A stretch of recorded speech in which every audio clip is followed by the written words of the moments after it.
We're standing here with Coach MacDonald after a good 3-0 victory over a non-conference opponent in Barton.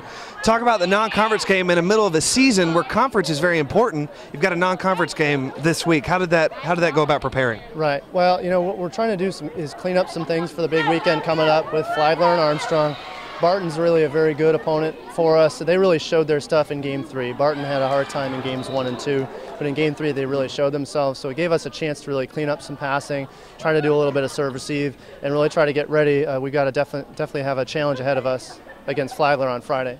Talk about the Dig Pink tonight, a lot of support.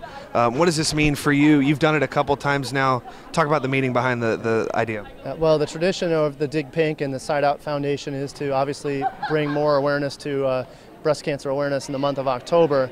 And for us it's important. Almost every player either knows somebody or has a family member who's been affected by breast cancer or some kind of cancer.